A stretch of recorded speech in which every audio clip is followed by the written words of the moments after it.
국민이 헌법상 보장된 재판 청구권을 행사하기 위해 대법원까지 상고해도 10건 중 7건은 사실상 심리도 받지 못한 채 기각되고 있다. 2023년 1에서 5월 사이 대법원이 처리한 민사본안 사건 중 심리불속행 기각률은 72.3%에 달했다. 심리불속행 기각은 사실상 대법원 심리도 거치지 않고 2심을 확정하는 것이다. 수년간 70%대를 유지해온 이 수치는 상고심의 구조적 병목 현상을 방증한다는 지적이 나온다. 현행 상고 절차에 따르면 상고 이유서와 답변서가 제출되면 사건은 곧바로 재판연구관에게 배정된다. 이들이 사건을 검토해 심리불속행 사유가 된다고 판단하면 보고서 표지에 심리불속행이라 명기한 뒤 주심 대법관에게 전달한다. 대부분의 사건은 연구관 의견대로 처리돼 대법관들이 직접 사건을 꼼꼼히 들여다보기도 어려운 구조다. 이 같은 간접심리 구조는 사건 수 대비 대법관 수가 절대적으로 부족하기 때문이다. 2023년 기준 대법원 상고사건 수는 37,669건, 실제 재판에 관여하는 대법관은 12명에 불과하다. 대법관 1인당 연간 3,139건, 하루 기준으로는 약 34건을 처리해야 한다. 10초 재판이라는 표현이 결코 과장이 아니라는 이유다. 이 같은 구조적 한계를 극복하기 위해 대법관 증언 요구는 오래전부터 제기돼 왔다.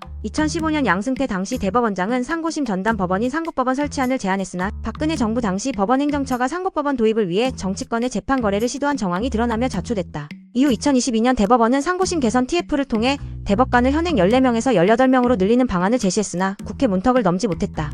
증언 반대 측은 이른바 벤치룰을 내세운다. 전원합의체법 해석 통일 기능이 무너질 수 있다는 주장이다. 그러나 현실은 다르다. 2023년 대법원 전원합의체로 회부된 사건은 단 9건, 전체 상고 사건의 0.02%에 불과했다. 나머지 사건은 모두 소부대법관 4인 구성에서 처리되고 있다는 점에서 증언이 전원합의체를 무력화시킬 것이란 주장은 설득력을 잃고 있다. 법조계와 학계에선 대법관 증언과 함께 재판구조 개편도 병행해야 한다는 의견이 많다. 대표적인 사례가 독일식 연합부 모델이다. 독일 연방일반 최고법원은 한 재판부의 판결이 다른 재판부와 충돌할 경우 연합부에서 다시 판단해 법 해석의 일관성을 유지한다. 한국처럼 헌법재판소가 따로 존재하는 구조에선 대법원의 역할이 정책 결정보다 권리구제에 집중돼야 한다는 목소리도 크다. 그럼에도 현재 대법원은 헌법재판소와 유사하게 정책적 판단에 비중을 두며 대법관 수 증언에 보수적으로 접근하고 있다는 비판이 제기된다. 실제 국회에는 대법관을 30명까지 증언하자는 김용민 의원안, 100명으로 대폭 확대하자는 장경태 의원안, 그리고 이탄희 전 의원이 발의한 48명 증언안이 제출된 바 있다. 이탄희 전 의원은 대법관 1명당 인구수를 기준으로 독일 대법관 128명, 인구 8,300만 명에 65만 명 수준에 맞추면 한국은 최소 10명 이상의 대법관이 필요하다고 주장한다.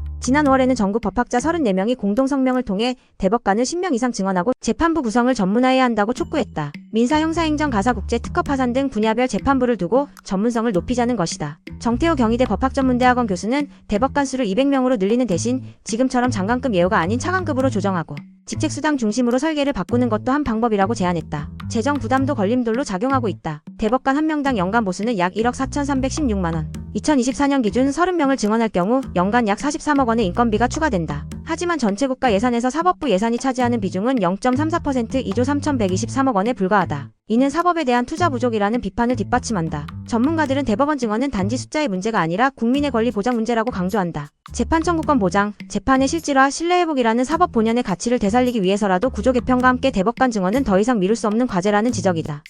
그러나 지금의 정치적 상황은 오히려 다시 대법원 증언과 전문성 확보에 발목을 잡을 확률이 크다. 이는 대법관의 정치적 성향이 지향되어야 한다는 전제가 뒤따르고 있기 때문이다.